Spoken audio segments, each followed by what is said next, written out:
So I have a special guest with me today. Joining us in the briefing room is actress and multi-platinum recording singer-songwriter Olivia Rodrigo, who traversed red lights and stop signs to see us. If you know her music, you'll get that dad jokes there. And we just want to thank you for using your platform and your voice for elevating the important issue of young people getting vaccinated. She's here today to meet with the president and Dr. Fauci later this afternoon, but she agreed to come say a quick hello to all of you first. With that, I'll turn it over to you, Olivia. Hi. First, I want to say I am beyond honored and humbled to be here today to help spread the message about the importance of youth vaccination. I'm in awe of the work President Biden and Dr. Fauci have done and was happy to help lend my support to this important initiative. It's important to have conversations with friends and family members, encouraging all communities to get vaccinated and actually get to a vaccination site, which you can do more easily than ever before, given how many sites we have and how easy it is to find them at vaccines.gov. Thank you, Jen, for having me today, and thank you all for helping share this important message. It's so appreciated. Thank you. Okay. Thank you, Olivia, so much for joining us. Good luck with your great day. Okay. A couple of other items, a little less exciting, also very important for all of you. This afternoon, the president will be joined by a bipartisan group of governors and mayors from around the country, representing communities from Vermont to Arizona, to discuss the bipartisan infrastructure framework and his Build Back Better agenda. The framework has received support from across the political spectrum, including yesterday from a bipartisan group of 369 mayors from all 50 states and a letter organized by the U.S. Conference of Mayors, the bipartisan leadership of the National Governors Association, and a coalition of 20 leading business and labor groups. During the meeting, the president will underscore the broad bipartisan public support for generational investments in our economy and middle class that will create millions of jobs and help us outcompete the rest of the world in the 21st century. He'll also note some of the areas where Democrats and Republicans were able to come together in the bipartisan infrastructure framework, including money to remove lead pipes, expand universal access to high-speed internet, boost transit options, and rebuild roads and bridges. He'll also thank the leaders for their work on a range of important issues across the country and reiterate his commitment to being a partner to them moving forward. Today, this is a separate announcement, we'll begin shipping 1.5 million doses of Moderna to Sri Lanka, our first doses to this country. We'll be shipping more doses throughout the week, and as always, I will share updates with you as those are available. We announced this in our week ahead, but just to give you guys a little bit more context on the APEC meeting that the president will be participating in remotely on Friday. He will be participating in the Asia-Pacific Economic Cooperation, or APEC, Leaders Virtual Retreat, where leaders will discuss ending the COVID-19 pandemic, supporting the global economic recovery, hosted by the Prime Minister Jacinda Ardern of New Zealand. His participation demonstrates U.S. leadership in the Indo-Pacific region and his commitment, the United States' commitment to multilateral institutions. As the president's first engagement with many of the APEC leaders, particularly those in Southeast Asia, he will also emphasize the importance he places on the region as well as his vision for free and open Indo-Pacific. And he will provide an update to leaders on what the United States is doing to serve as an arsenal of vaccines for the region and to support all those suffering from COVID. Finally, he'll also advance an economic agenda that promotes our shared prosperity, leverages the economic potential in the region, and builds inclusive and resilient economies. Last piece for all of you. Today, the Department of Health and Human Services announced that more than 2 million people have signed up for health coverage during the Biden-Harris administration's special enrollment period, which opened on February 15th.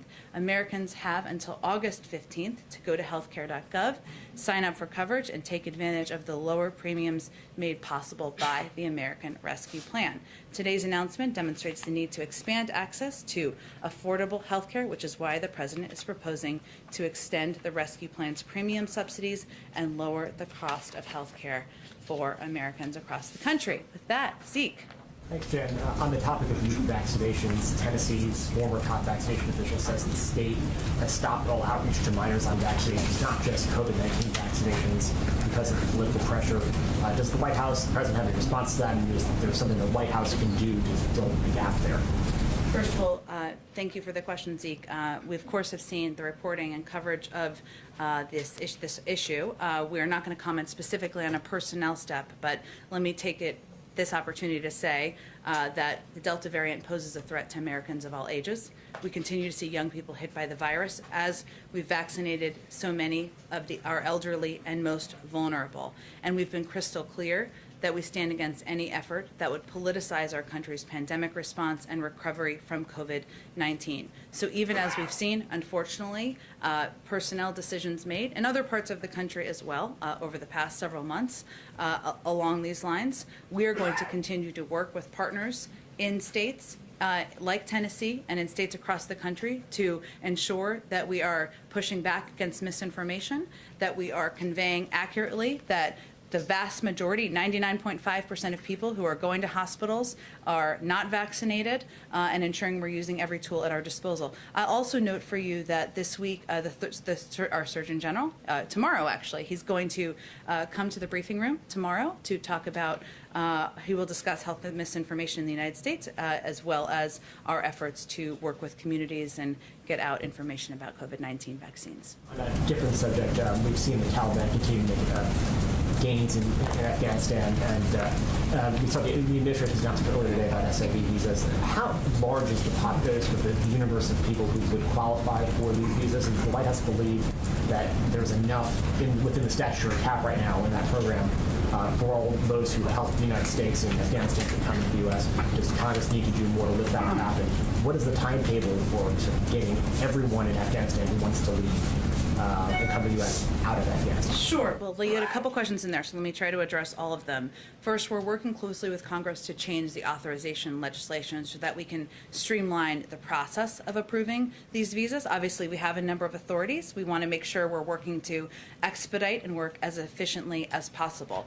What we announced today also is that we are launching what we are calling Operation Allies Refuge to support relocation flights for interested and eligible Afghan nationals and their families who have supported the United States and our partners in Afghanistan and are in the SIV application pipeline. In terms of the specific numbers, I'm not going to be able to provide those to you for operational and security reasons, but I can confirm that flights out of Afghanistan for SIV applicants who are already in the pipeline will begin in the last week of July and will continue. And our objective is to get individuals who are eligible relocated out of the country in advance of the withdrawal of troops at the end of August. And just on a different topic, an American journalist, Danny Fenster, has been in prison in Myanmar for months now. His family has raised considerable alarm about his health situation and he's showing signs of potential COVID-19 exposure. He's not getting treatment there.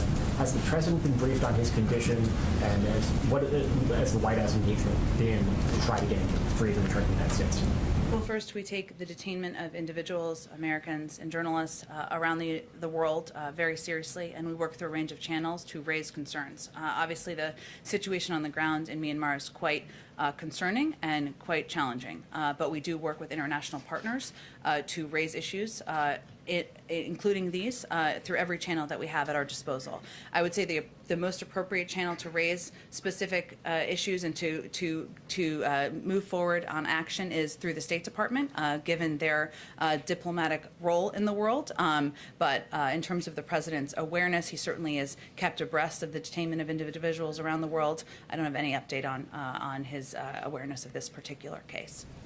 Go ahead. The compromise, the $3.5 trillion reconciliation bill, is the president satisfied with the level of funding? Is he happy with it? Does it fund his priorities?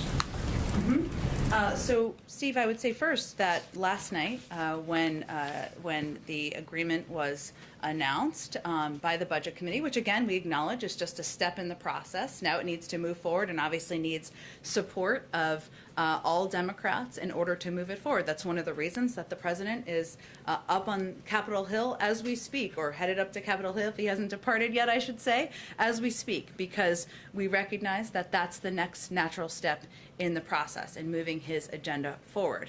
But as Senator Sanders said last night, this is the most significant piece of legislation passed since the Great Depression. I'm delighted to be a part of helping to put it together. We agree with that. What we've seen come out as the current framework is reflective of the president's priorities, both what was in his budget, what was in his American Families Plan, and also what were the components that were left out of the bipartisan agreement that was in the American Jobs Plan. We certainly recognize there are additional steps to come, as we said. That's why he's up on the Hill, and we feel this is working exactly as it should. President of the United States proposes a bold agenda, as he did back in March. Congress works out a path forward, works out an agreement on where things look. That's what's happening now. Now he's going to engage, he's going to advocate with members, he's going to advocate with the American people and communicate and sell the package about why it needs to move forward. So that's exactly what's happening. Secondly, on Cuba, what is the status of the review of the Trump-era policy? Sure. So I would say, Steve, that, and you and others who covered this certainly know that first, I will confirm, of course, we're still reviewing our Cuba policy with an eye toward its impact on the political and economic well-being of the Cuban people. The nature of the kinds of changes that were made by the previous administration, like redesignating Cuba as a state sponsor of terror, carry significant statutory restrictions. We've been running a thorough policy process on these and other issues with support for democracy and human rights always at the core of our work. Now, there's no question that the protests over the weekend and the events of the last several days are significant events. And it was the largest protest we've seen in Cuba in a long time. That will obviously have an impact on how we proceed. So we will see how things develop in the days ahead and develop our policy responses accordingly. We don't want to do it as one-offs. We want to look at it as we have been with a comprehensive approach in mind. Go ahead. Thanks, Jen. Are there must-haves? I should say this differently. What are the must-haves for the president in this reconciliation package as it moves forward? Well, I'm not going to negotiate further from here or at all from here. Obviously, as I just noted, Senator Sanders, the chairman of the Budget Committee, noted the historic nature of this package that has been agreed to by the Budget Committee. We agree with that. This package currently represents and is aligned with the president's priorities, including what was been outlined in his budget, which is quite public, out in a blueprint, as well as the American Families Plan, which includes key components of investing in our workforce, in childcare, and in the next generation. We also understand that this is a process. There are steps to go. He's going to continue to advocate. He's going to continue to engage with members just as he is today. And we know that there can be changes as things move forward. But it is certainly aligned with the priorities he's outlined publicly. So Senator Padilla is saying that it's his understanding, I want to get this right, and expectation that a pathway to citizenship would be included in this package. He says it could be just a matter of months if all the necessary steps are taken. Is that a correct assessment from this White House's point of view? Well, again, we have said in the past that we certainly want to see an immigration bill passed through Congress. There are a range of mechanisms to do that. We will let Congress determine how they want to move that forward. And certainly there are a number of advocates in terms of people who are elected officials who support that as well. But in terms of additional contents of what would be in the package, I would refer you to the Senate. But is this one of those mechanisms that the White House would support? Sure. Go ahead. Thanks, Jen. Does the White House have a reaction to the charges that were filed against Iranian nationals, including Iranian intelligence officials, for a plot to kidnap an activist on U.S. soil? Sure. First off, this is a law enforcement matter, of course, hence the announcement that came out of there, and we're not going to weigh in on the specific allegations in the indictment. Overall, though, we categorically condemn Iran's dangerous and despicable reported plot to kidnap a U.S. citizen on U.S. soil. We will forcefully defend U.S. citizens and U.S. interests. That includes law enforcement actions like the one announced yesterday, as well as the actions the president has taken to defend U.S. forces in the region from Iranian-backed militant groups. It also includes our diplomatic effort to constrain Iran's nuclear program, one of our most important and urgent actions. But it's actions to attempt to silence the voices of those peacefully working to address the situation both inside of Iran and outside of Iran that are appalling. We'll continue to speak out against that, and obviously law enforcement authorities will take appropriate steps. And what kind of impact, if any, will this have on Iranian nuclear talks? Well, it still remains, we have never assessed Iran to be a good actor in the world, not just by this plot to to kidnap a person who's residing in the U.S., but their activities in the region, which we have had great concern about, and the president has taken retaliatory actions for. But at the same time, we still see it in U.S. interests and in our national interest to engage in ongoing discussions so that we can have greater visibility into Iran's path to acquiring a nuclear weapon. So we will continue to pursue those talks, pursue the diplomatic path forward, which we think is in our interests and continues to be constructive. And then on another topic, the president gave a very impassioned speech yesterday about voting rights, calling on Congress to pass sweeping voting rights legislation, but the political reality there remains the same, which is that the Senate is unlikely to pass anything unless the filibuster rules are changed. Is he giving Congress a certain amount of time, a window to act before he changes his position on the filibuster?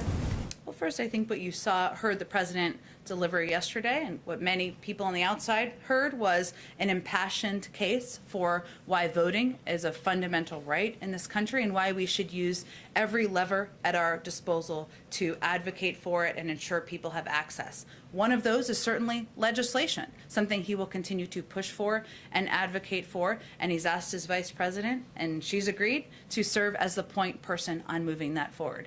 We do hard things. We don't accept that there isn't a path forward. We're going to continue to engage with leaders in Congress about not just the For the People Act, but also the John Lewis Voting Rights Act, something voting rights has been supported in a bipartisan manner quite a bit in the past. In terms of the filibuster, it is a legislative procedural process that is up to the Senate to determine the path forward on. And I will leave it all to you to determine what the vote count and the whip count is there, but there is not the majority to support that. And I know we focus on one or two, but it's certainly more than that of individuals who oppose changes to the filibuster because of the history. Go ahead. Thank you, Jen. About voting rights and these Texas lawmakers who have come to Washington, do you know any examples from his 36 years in the Senate that Joe Biden just hopped on a train and left town to avoid a vote that he knew he was going to lose? Welcome back. Look, I think that the president's view is that these Texas legislators were making a statement through action in opposition to efforts in their state to oppose restrictions on people's fundamental rights and their rights to vote in their state. That is why they departed. The vice president met with these legislators yesterday, and the president, I should say, certainly applauds their actions and their outspoken opposition to states to efforts to put in place restrictive measures in their state. And maybe it is funny to think about it that way, but the president is talking about this as the most serious assault on our democracy. I don't think anything about this is funny. I think what is important to note, though, here is that there are 28 states, including Texas, where there are laws in place or in process to make it harder to vote. And it requires bold action. It requires bold voices to speak out against that and make sure people understand their rights. That's exactly what's happening here. So does the candidate, who's now the president, who told people he knew how to make deals with Republicans, he's meeting with Republicans today, does he think that the best way to prevent something bad from happening, that he thinks is bad from happening in Texas, is for these lawmakers to be hiding out in a different state, or for them to go back and sit down at the table? The president fundamentally believes you should work together in areas where you can find agreement, as he is on the bipartisan infrastructure framework that is going to help rebuild roads and rails and bridges around our country. And also that you should be outspoken where you have concerns about affronts to democracy. That's what he did yesterday, and that's what these legislators are doing now. And then just quickly on Cuba, the DHS Secretary Mayorkas is warning people there, if you take to the sea, you will not come to the United States. Why is that? Well, first, I think it's important to understand the context of what the Secretary was conveying yesterday, which is just that it is still the case that it is not the way to come to the United States is not through processes of trying to come to the border without going through an asylum process or coming by sea without going through an asylum application process. There are certainly programs through which that some of them have not been reinstated, I should say, that were put in place by the Trump administration that are being reviewed, as he said yesterday. That would apply to the individuals and people of Haiti and the people of Cuba as well. Those have not been reinstated. They're being reviewed. That's what the Secretary said yesterday. What he was reiterating is that this is not the time to travel irregularly. It's dangerous. People can lose their lives as they have in the past. And as the administration tries to figure out the root causes of migration to the country, don't we know that the reason people want to leave Cuba is because they don't like communism? And so as you're trying to figure out like what the processes are for these people who want to leave Cuba, I'm not sure what your question is.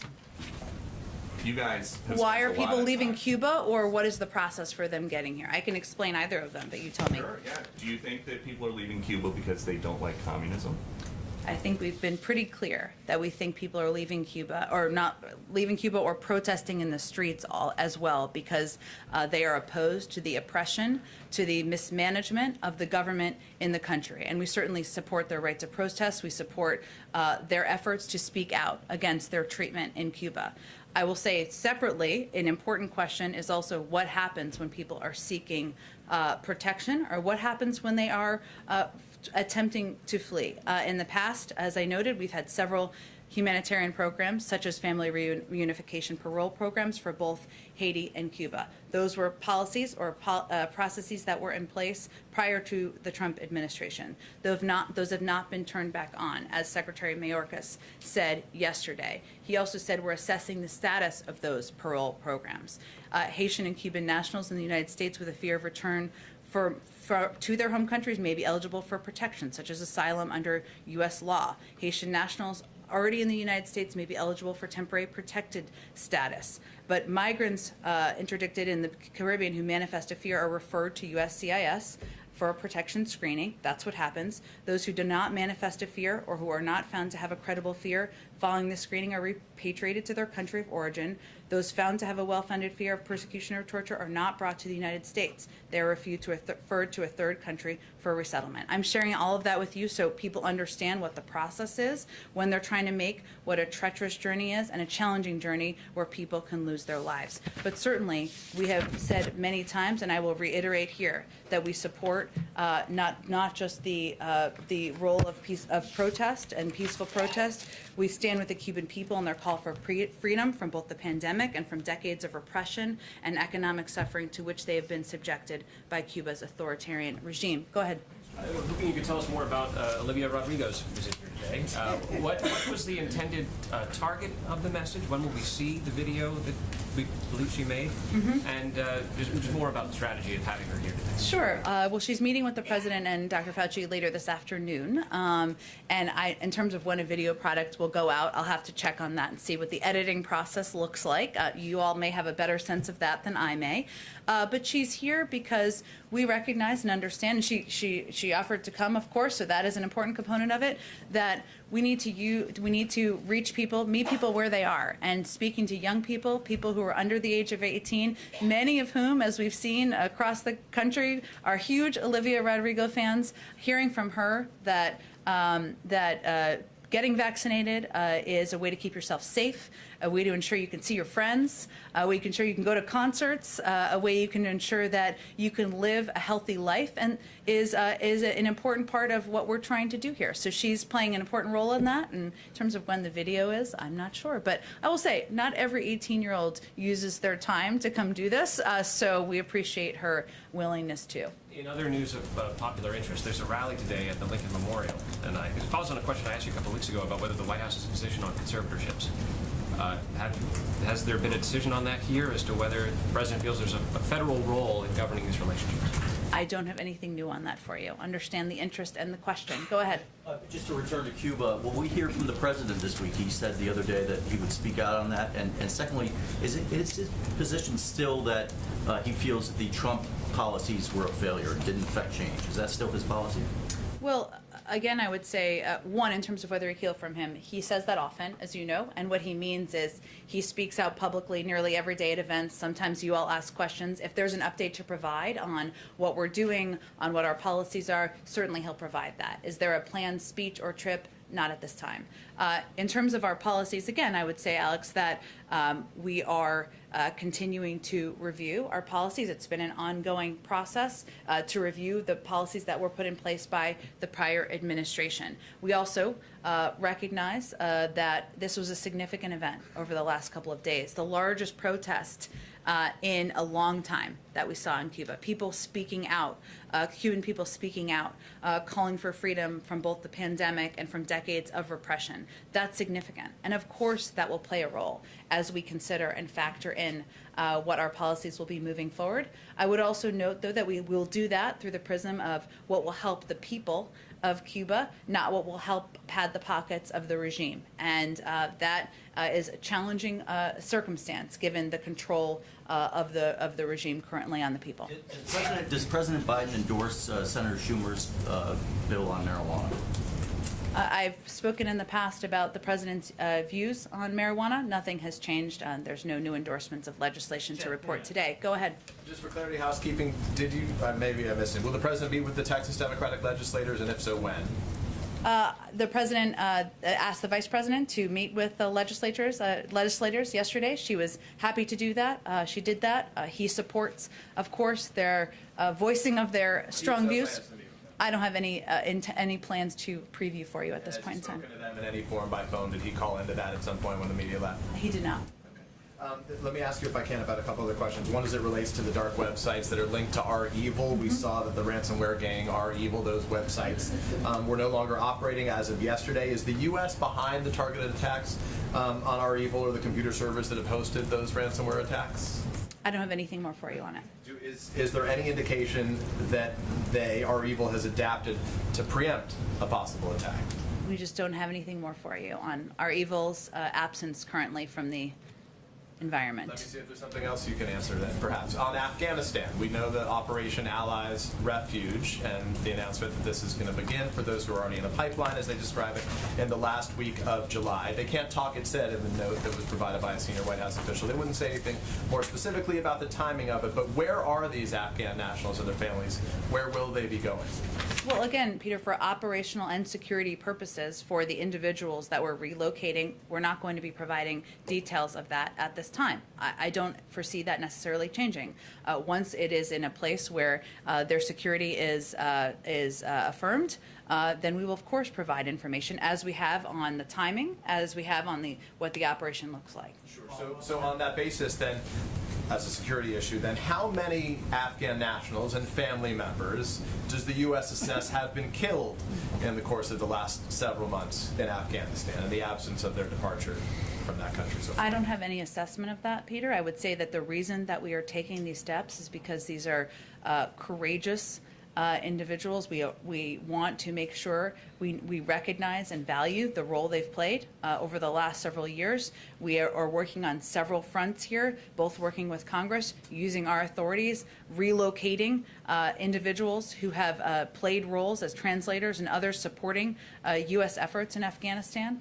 So that should be seen as significant. I would also note, because I didn't note it earlier, that we have Ambassador Tracy Jacobson, a 3-time chief of mission in Tajikistan, Turkmenistan, and Kosovo, is leading the State Department Coordination Unit that will deliver on the President's commitment under Operation Allies Refuge. The unit also includes representatives from the Departments of Defense and Homeland Security. Russ Travers, who's Department of Homeland Security Advisor, the Deputy Homeland Security Advisor and former head of the National Counterterrorism Center, is coordinating the interagency policy process on the operation as well. And the Homeland Security Advisor traveling to Uzbekistan, is that something you're going to have to tell us? Or? Oh, I can. I certainly, she is. She has or she is? She is, let's see, she is en route or she is there. She is, I believe, there now. She's leading a U.S. delegation to a high-level international conference. They're going to be discussing the promotion of prosperity, security, regional connectivity while she's there. Obviously, security in Afghanistan and the region. And all of our initiatives and priorities will be a part of the discussion. Go ahead. Thanks, Jen. On that $3.5 trillion package that was unveiled last night, how does the president view that top line number? There's some in the party that balked at higher spending, of course, or is it too low? How does the president kind of view that number right now? Well, again, as I said a little bit earlier, the step forward announced last night is a significant step forward, I should say, in our view, in the president's view.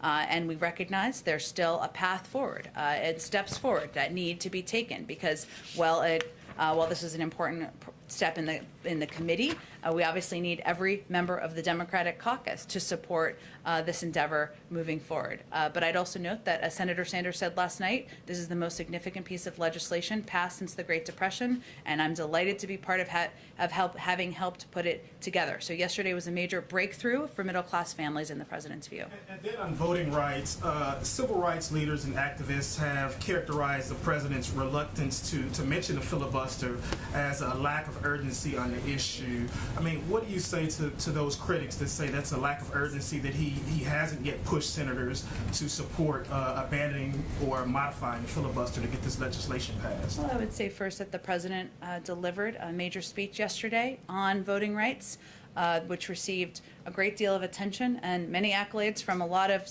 supporters, advocates out there in the country as well, because he wants to stand with them and is committed to standing with proponents of access to voting rights across the country in this fight and this effort moving forward. He also talked in his speech, as you know, about not just his commitment to the For the People Act, but also about what levers from the federal government he will continue to use, whether it was the executive order he signed into law just a few months ago, or steps the Department of Justice are also taking. But this is going to be a cause of his presidency. The fact that he delivered a speech yesterday elevating the issue, educating people on the issue, making sure people understood their rights, should be seen as a representative of his commitment. Go ahead. Go ahead. Hold on. I'll come. Go ahead. You've gotten close to this, but I want to make sure I'm Okay. clear. The president going to this lunch, should we take that as an indication that you don't think you have all 50 Democrats signed on to this framework? I would say, as you know, if there were enough votes for each of these priorities, there would be a vote, and it would have happened. So I will say that he's headed up to the Hill because it's the next natural step. And again, as I said earlier, he knows that as president, you lay out a bold agenda, or certainly that's your objective.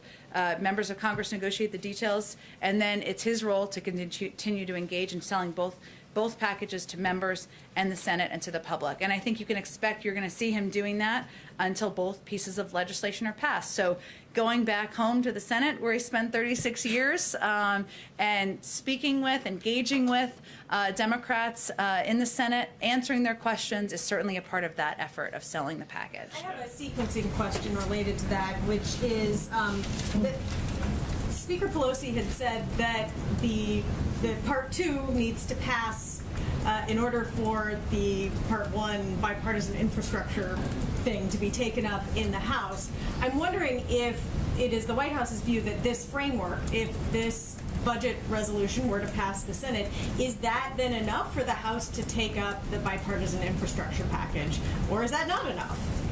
The president expects to sign both pieces of legislation into law. They're on a dual track, as he long said they would be on, and we're going to leave it to leaders in the Senate and House to determine the sequencing. Go ahead. Jen, one more crack on the filibuster thing. Go ahead. The vice president yesterday, when she was asked about changing it to have a carve out for voting rights, said, quote, "I'm certainly having conversations with folks." Is the president also having conversations, or is he sort of yielding completely on the idea of changing the filibuster, given that yesterday he compared the current state of democracy as in peril, comparing it to the Civil War? So is he talking to people about this legislative tool that could be changed? Is he having conversations? Well, first, of course, the president and vice president have conversations about a range of issues, including members who raise concerns or their advocacy for changing filibuster rules.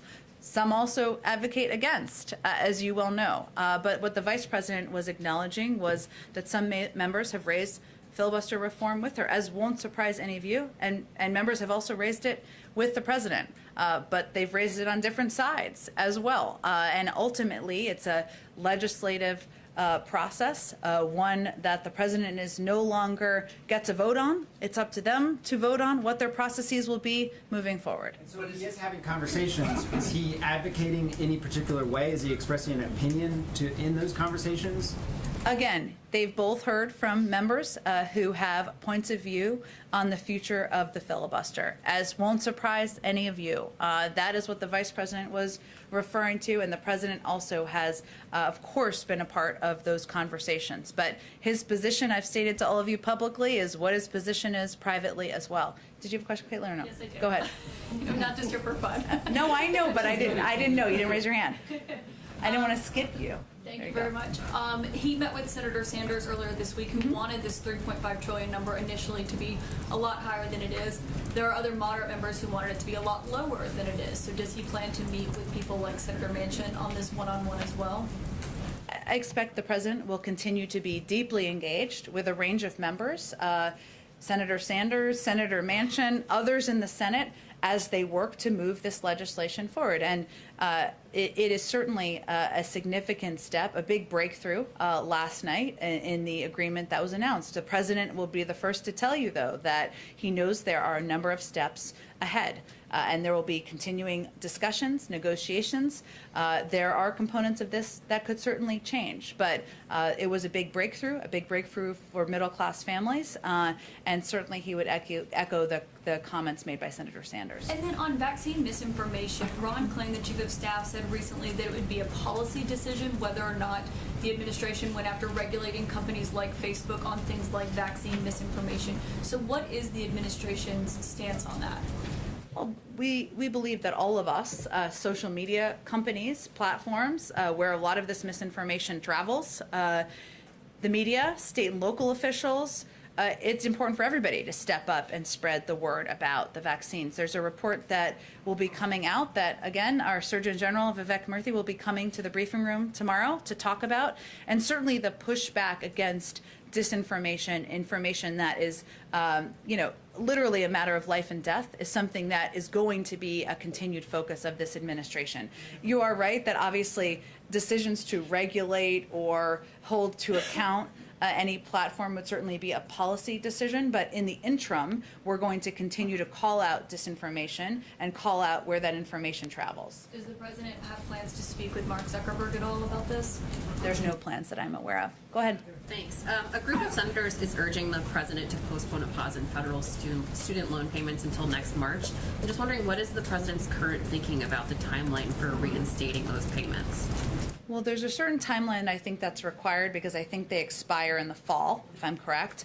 So obviously it would be in advance of that period of time, but I don't have anything to preview for you in terms of where he will land. I want to give him the space to make a decision. And I have another question on climate. The EU today said it will impose a carbon border tax, which could affect U.S. imports, which could complicate the president's plan to present sort of a unified front later this fall in Glasgow. Is the administration concerned about how the carbon border tax will affect exports to Europe? This is a very good question that I suspected someone would ask me about today, and I actually did not talk to our team about it, so let me get something. I'm sure it's of interest to others, and I'll get back to you after the briefing. Okay, thanks. Go ahead. Thanks, Jen. So as we speak outside right now, there's solidarity protests with the Cuban people right outside the fences of the White House. We've been seeing this all across the country here, and Democratic lawmakers in South Florida have actually called on Biden to come down to Miami to give a speech. You all are reviewing your policies, but is there a way that you believe, either to answer these calls, that you can more forcefully show support for the Cuban people in that way? Or is there anything in the works? Through a speech? Yeah. Like, it's been asked, so. Well, certainly understand that, but I would say that I think what is most important to the Cuban people is understanding that the United States stands with them and their call for freedom from both the pandemic and from the decades of repression and economic suffering to which they've been subjected by Cuba's authoritarian regime. And also, I would just note that, again, it is a policy process that has been under review. There were a number of policies that were put in place by the prior administration. We want to do that in a comprehensive and not a one-off manner. We want to do it through through the prism of what is going to help the Cuban people directly and help incentivize a change in behavior if that is possible. And certainly the events, the protests, the reaction, the continued oppression of the Cuban people weighs in on our decision-making process. But I don't have any speech or visit to preview for you. So then on policy changes, on the campaign trail, Biden promised that he would reinstate the Cuban Family Reunification Referral Program. Can you give us a readout maybe on where that process has gone so far in these comprehensive reviews? There's, again, an ongoing review. Of course, the events and the protests and the reaction and the continued oppression of the Cuban people will weigh in on will be a factor in our decision-making process, but I don't have anything to preview for you. Go ahead, Karen. Thanks, Jen. Can you give us a preview of the President's Child Tax Credit event tomorrow? What's his message going to be? Is he bringing real people to the White House to highlight this? Just what's it going to look like? Yes, that is our intention. Real people, as we call them here. I will say that there are tens of millions of families across the country who will benefit from the child tax credit that has been extended thanks to the American Rescue Plan. Also, it's something that he has advocated for and will continue to push for. And there's broad support for in Congress, extending further than that. But tomorrow we're marking the fact that these checks or these direct deposit payments, because we're in 2021, will start going out directly to people's bank accounts. We have seen projections that the child tax credit, the implementation or the extension of child tax credit could cut child poverty in half. And this is just extra money that's going into people's bank accounts who need help the most. So the president felt it was important to elevate this issue, to make sure people understand this is a benefit that will help them as we still work to recover from the pandemic and the economic downturn. Go ahead, April. Jen, yesterday in Philadelphia, after the speech, Reverend Al Sharpton said it was a momentous speech. He said the president talked on race, but what was missing was the word filibuster and what he was going to do. Also after the speech, we talked to NAACP President Derek Johnson, who said that he was concerned that there was no path forward and there was no sense of urgency. I'm going back to that other question, but giving you a little bit more specifics as to what people said. Can you address that about the path forward, the filibuster, and the sense of urgency? The president talked about equating this moment to the Civil War, but where was the urgency in moving it forward, the path forward, and also the issue of the filibuster that's holding this whole thing up?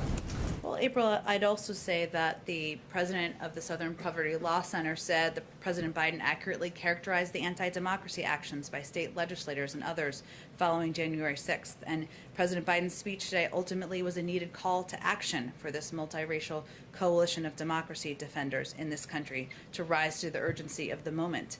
The president of Unidos US said, "I commend the president for asserting the importance of voting rights, especially as we're seeing numerous states enact voting rules that are restrictive and discriminatory for Black and brown communities." The president delivered this speech yesterday because he knows that there is still not enough information out there, not enough empowerment, not enough engagement with people across the country about what their rights are and what is happening in states across the country that is oppressing and silencing their right to have their voices heard. That's why he delivered the speech. Part of our focus is continuing to press for the For the People Act. He will continue to do that, and the John Lewis Voting Rights Act. And he will stand with civil rights leaders who were just here at the White House last week to have a conversation about how they can work together to move this forward. He's also not going to wait on that. He obviously, the Department of Justice has already took action in Georgia. They will make decisions about taking action to fight against these oppressive laws around the country. We're continuing to implement the executive order. We're continuing to fund efforts around the country to educate and inform citizens. So he delivered the speech to make sure people knew what their rights are and to make sure people knew what he was doing to fight against efforts to oppress. So what about the pathway forward, though, from this administration? You're telling the coalition groups to go out and act. The president said that yesterday. But what is the path forward? What is the formula that this administration has to making sure that H.R. 1 is passed and then H.R. 4 comes behind? H.R. 1 and S. 1 are passed, and then H.R. 4 moves forward. Well, I don't have details on a legislative strategy to outline for you here. We are going to continue to work with leaders in the Senate, leaders in the House, who, as you know, are huge advocates for moving these pieces of legislation forward. And we're going to continue to lift up and empower voices across the country to ensure that people understand who have a vote, how important this is to citizens across the country. I got to keep going, April. I'm sorry, I got to keep going because I'm going to run out of time. Go ahead. Thank you, Jen. Two-part question about why the president's up on the Hill right now. The $3.5 trillion price tag of the infrastructure proposals and the reconciliation bill with the human infrastructure elements to it may give pause to some Republicans who would otherwise support the so-called traditional infrastructure bipartisan bill. Is the president worried about that at this point? And the second part of my question is, it brings up the scenario that if the traditional bill is not going to be approved in the Senate, it can be pushed into the reconciliation bill possibly. Is the president going to think about that and talk about that? I know I'm getting way ahead of the process, you're going to tell me, but is that a possibility? So tell me if you want, but was that a possibility? Well, certainly the president is going to continue to advocate for a dual track of these pieces of legislation moving forward. So you are right. I'm not going to get ahead of that process. But I will say that the president was in the Senate for 36 years. He's the first to say that, and he knows well, that voting for one measure you support never means you have to vote for a different measure. That's not how legislation works. And certainly he said from the beginning that, and he's been clear for months, as his Republican colleagues have acknowledged for months, that we are proceeding on two tracks to pass his economic agenda. One is the bipartisan infrastructure framework. The other is the Build Back Better reconciliation package, where there was a significant breakthrough last night, led by the Budget Committee and Chairman Sanders. So a couple weeks ago, everyone said this was dead. It wasn't going to happen. No possibility. They're both moving forward. The Senate Majority Leader says he wants to bring both up for a vote, and we're going to work closely with him to get that done. Does he want to talk to some Republicans? Does he want to run into some Republicans while he's in the hallways there? He may. As you know, how Capitol Hill works could be wild and crazy up there. But he is going to continue to engage, of course, with Republicans on moving his agenda forward.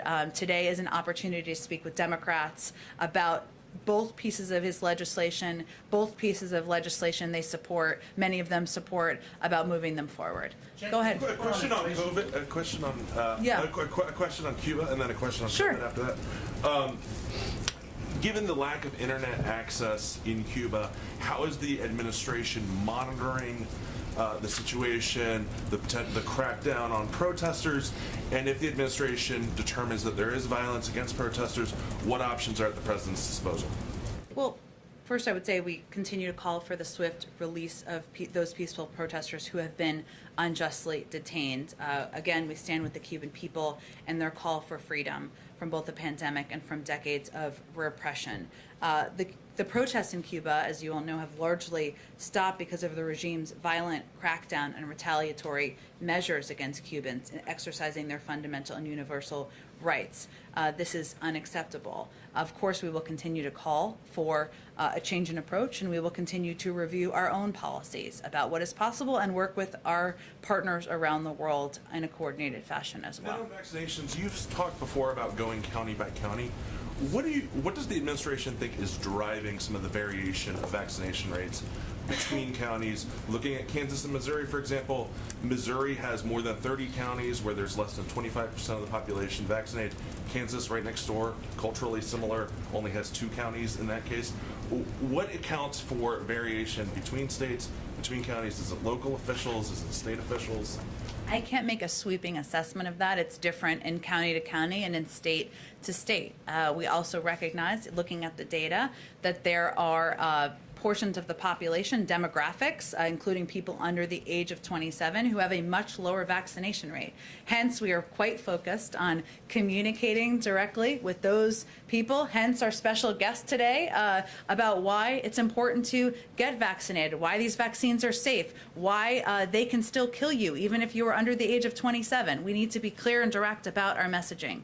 There is misinformation out there. Sometimes that's traveling on platforms. Sometimes that's traveling, unfortunately, unfortunately, out of the mouths of elected officials. So it's really case by case, but the most important thing we can do is not see this as a partisan issue, because certainly the virus is killing people, whether they're Democrats or Republicans. If you're vaccinated, you're protected. 99.5% of people who are going to hospitals are not vaccinated. That's a pretty clear statistic.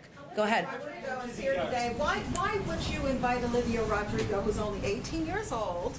She's super popular, obviously. She has a line of fans outside of this White House gate right Sure now. she does. And they told me to make sure I get in a question for them. So my Go question ahead. for them and the rest of the young people in this country is, what is it that Olivia Rodrigo is tasked with while she's here? What's the goal of having her voice involved in this conversation?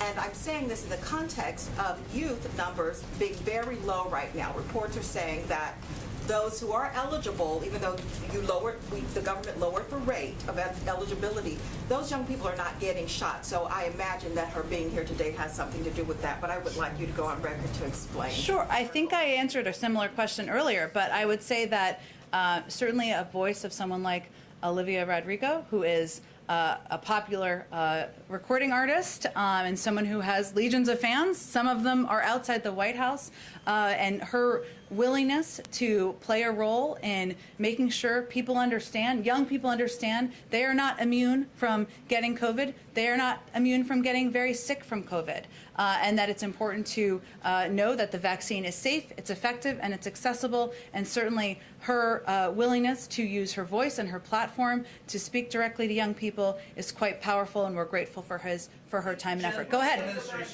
Go ahead. Go ahead. Crime prevention meeting on Sure. Monday.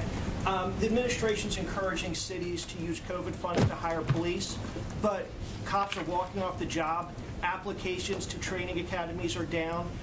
Recruitment and morale is a real problem. Is the administration going to take a lead with these cities to help improve recruitment and morale for local departments? And if so, what would that look like? Well, one, I would say that a number of cities have actually used funding from the American Rescue Plan to rehire police and to make sure that they are funding their cops program, something the president has supported throughout his career. We also have just started a strike force to work from the Department of Justice with about a half a dozen cities around the country to crack down on illegal gun trafficking. Another way that we are working with cities to ensure we are being an effective partner from the federal government. And the president has proposed a great deal of an increase in funding for law enforcement in his federal budget that can be used to keep cops on the beat, to ensure that we are supporting local communities. So those are all steps that he's taking and he's proposing in action. But if people don't want to be cops, what does this really matter, freeing up these funds? I mean, everybody wants better cops, better policing, more diverse policing. Is just freeing up these funds going to be enough to do it, or does the White House need to do more? Well, again, I think the president has been clear that he supports and advocates for and supports funding and has proposed funding to ensure that local communities and local police departments have the support and the resources they need. At the same time, he's also been an advocate and looks forward to signing a police reform bill into law. Go ahead. Thank you, Jen. I wanted to ask you a question about a gender equity issue that I hope you could weigh in on. You may be familiar with 5-star safety ratings. They're the measure for cars, trucks, vans, how well they perform in crash tests. And it turns out, based upon an investigation that Gray Television has done, the testing is not done for women drivers. It's just a male crash test dummy that is put behind the wheel of an automobile, not a female crash test dummy. Since our investigation, bipartisan legislation has been introduced in both the House and the Senate to correct this gender inequity. I was hoping that you could weigh in on this issue, number one, and could you support that type of legislation? Well, I do know that NHTSA, who oversees this effort, does use female crash test dummies in some of their safety testing and uses data to determine where to use which sized and gendered dummies. They also use computer simulation, in addition, to enhance their research and fund the Global Human Body Model Consortium, which has developed simulation models for a variety of occupants, including men and women, but also children, the elderly, and more. So that's another way they rely on data. But otherwise, I would refer you to NHTSA, who would have more additional information. I don't have any announcements about support for legislation at this point in time. Go ahead.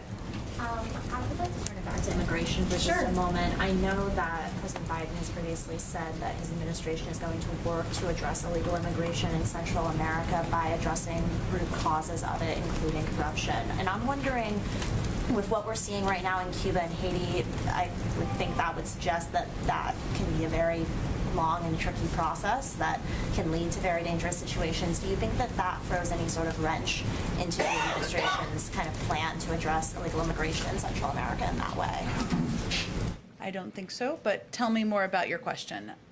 I mean, really, I'm just asking, given what we're seeing in Cuba and Haiti, it's clear that trying to address these issues, while I think everyone would agree that's important, leads to potentially, a lot of unrest. Does that give anybody pause in the Biden administration for addressing illegal immigration in Central America in that way? No. Go ahead. Yes, Jen. One more question, if I may, on this Operation Allied Refuge. I know you won't divulge the third countries that these people will go to, but can you confirm that Guam, which is U.S. territory, has been ruled out now as a way station? I'm just not going to rule in or rule out any places. I certainly understand the interest. This is a big priority for the president. As we have information we can provide to all of you, we will provide it. We obviously, the security and safety of the individuals who are relocating is of utmost focus and concern. Go ahead, Yamiche. Go ahead, Yamiche. Thanks. A question about Haiti and one on COVID. Sure. On Haiti, does the president support halting deportations to Haiti? The Haiti caucus in the House has written a letter calling for him to halt deportations of Haitians. I have not spoken with him or our team about that. I'm certainly happy to check for you, Yamiche. But did you have another Haiti question, or you said you had another one? The other Haiti question I have is there a timeline for when the United States plans to respond to this request for troops and military assistance in Haiti? And could you talk a little bit about what the United States is weighing if you can't give a timeline? Sure. Well, first I would say that, we have a very large diplomatic presence on the ground. Our ambassador assistant has been very involved and deeply engaged in efforts on the ground. We have more than 100 American citizens who are working on the ground. We've also responded to a number of their specific requests in terms of personnel and aid and assistance on the law enforcement front as they are working to move the investigation forward. In terms of additional considerations or considerations of requests for troops, that is still an ongoing review. On COVID, I want to ask you something about, we saw in Tennessee, the Tennessee Department of Health, it halted all adolescent vaccine outreach, not just for coronavirus vaccines, but for all vaccines. I wonder what this administration makes of that move. And you talked about taking the politics out of vaccinations. How do you do that when you have a state like Tennessee now halting vaccine outreach in this way? Well, I would say, Yamiche, that I'm not going to comment on a personnel decision or in that way, which I know is a significant part of the reporting here, an important one. Certainly, any effort that prevents accurate information based on data, on science, as it relates to the COVID-19 vaccine or any other vaccine, is of concern to the federal government, because we have seen, as we've talked about a bit in this briefing, lower rates of vaccination as it relates to COVID specifically among young people. That puts young people at risk, puts young people in danger for illness and even death in this case. So we will continue to work with local health authorities. We will continue to work with local trusted voices in order to get the message out and the word out and get accurate information out. But any effort to repress or not share that information is risking people's lives. Okay, and just make sure, I know you said that you're going to get back on the deportations of Haitians, but is it under consideration at all? Is that something that the president is open to doing? I don't want to speak out of turn here. I will see if there's anything to report out on that. Go ahead in the very back. Thank you, Jen. Two questions on Afghan interpreters. I know you said you don't want to give a specific number of people that will be evacuated, but there's a lot of confusion on the ground. fear on the ground? Is it going to be all SIV applicants? Is it going to be just people who have cleared the first step? One interpreter there told me this week, if I'm left behind, I will 100% be killed by the Taliban. So what details can you give us for them? So as we've announced in the past, the focus is on applicants who are already in the pipeline. That is what will we begin the last week of July. We, though, have a range of contingencies, and we are continuing to work to ensure that we can help as many of these bold and courageous individuals as we possibly can. But those are the individuals, the translators who are in the pipeline already, who will be the first focus of relocation. We're hearing that the flights will happen only out of Kabul, but there are a lot of interpreters that don't live in Kabul. They may not be able to get there. Are you going to help them get there safely? They're threatened by the Taliban, and they often don't go outside. So advocates are wondering how they're going to get to those flights. It's a great question. We obviously want to help interpreters and applicants who may not be living directly near the airport. I will see if there's more from the State Department in terms of the operational component of this that we're able to share. But certainly we keep that in mind. Go ahead, Chris. So going back, I know this was partially asked, but going back to this question on decriminalizing marijuana at the federal level. So I just remember during the campaign, since then, the president has spoken about mass incarceration and reducing the levels. Is he encouraged that this is coming back to the Senate? I know you won't speak specifically about endorsing the bill, but is he glad to see that this is resurfacing and that there will be a debate over it? I have not spoken with him about this specific piece of legislation. Go ahead. Okay, go ahead. Last one. What about the issue of decriminalizing? Again, that remains his position, and certainly he would be encouraged by steps to implement that, but I have not spoken with him in recent days about marijuana or legislation. Go ahead on this. Special envoy here is in Moscow right now. He met Foreign Minister Lavrov. I think yesterday he held talks with his Russian counterpart, and he held a phone conversation with, with President Putin. Is he delivering any additional messages? Is he talking about climate only or something on top of that as well? And the other point, very quickly, Deputy Foreign Minister Ryabkov has announced that strategic stability talks will take place before the end of the month. Any announcements from your side? The former Secretary of State, my former boss, the Special Envoy, he's got a lot of titles. His purview is on climate. That is what the focus of his conversations and discussions are. In terms of strategic stability talks, I don't have anything in terms of a timeline. Thanks, everyone. Have a great day. Administration to do about rising inflation. Can't wait to talk to you tomorrow, Brian. I'd love if you just call on me. I asked the question.